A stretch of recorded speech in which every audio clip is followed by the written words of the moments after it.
My number one for underrated player here, and again, this is going to be somebody coming from outside of the organization, is DaQuan Jones. And DaQuan Jones for me is underrated in the role that he's going to be asked to do. And this is kind of like that thankless role on defense. The big guy in the middle that can eat up blocks and let people play free. And he's sitting at 6'4", 320.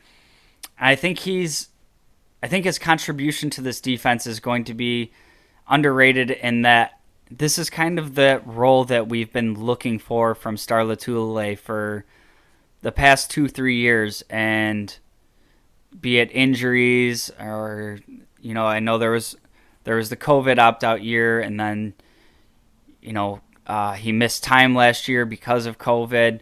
But the defense did look different when Star was in there and playing well.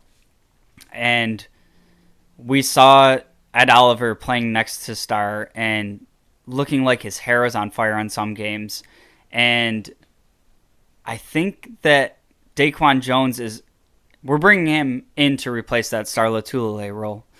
And I think just if he can stay healthy and be available and kind of just play at that same floor that Star Lotulelei played at, I think it's going to just have an immense impact on this defense. And obviously defense that was already, number one overall in the league last year.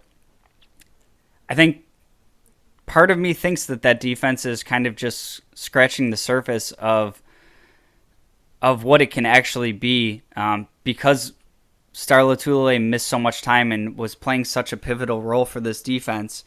You think about some of the other additions that we've made in this offseason, in the secondary, adding Kyrie Elam, still having Poyer, Hyde, Trey White back there, Taron Johnson. You bring in Von Miller, Tim Settle, some of these younger pass rushers that we have in Rousseau, Epinesa, Groot. There's just so many pieces that can be affected starting right up front with DaQuan Jones.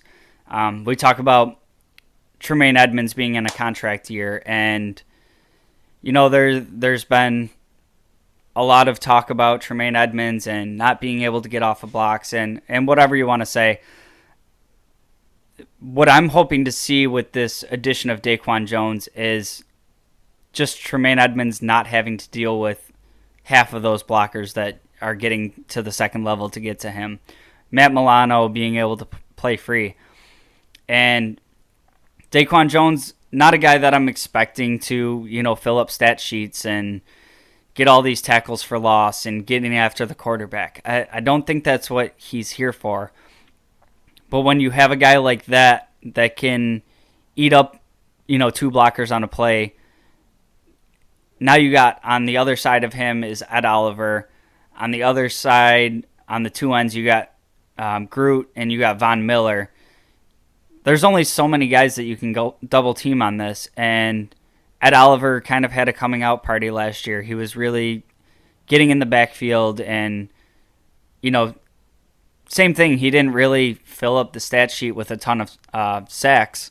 But when you're watching the games and you see how much he's in the backfield and how much he was making the quarterback make quick decisions, that led to some picks. It led to some sacks. It led to lots of incomplete passes and bad decisions.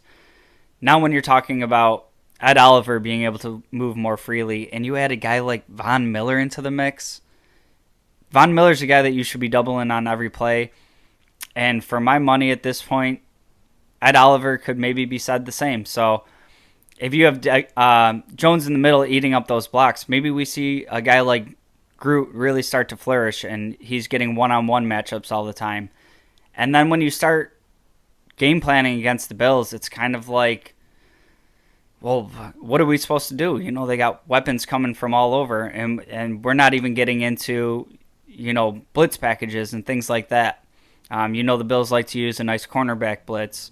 All of a sudden you got 5 guys on the offensive line trying to take care of this Pro Bowler and Von Miller, and DaQuan Jones ate up 2 blocks, and then you sent a cornerback on top of it. I just think that starting right up front We've seen this since Bean and McDermott came into town, just really building through the trenches. And I do have a little bit of like cautious optimism here because we have seen a ton of investments into the defensive line, but this year just feels really different to me. I think DaQuan Jones is going to be a great addition, kind of an unsung hero, and then we're not even getting into, Jordan Phillips coming back and Shaq Lawson and Tim Settle coming in. Just all across that defensive line, I think there's a ton of talent and a ton of opportunity, and DaQuan Jones is going to be that centerpiece that kind of frees everybody up to work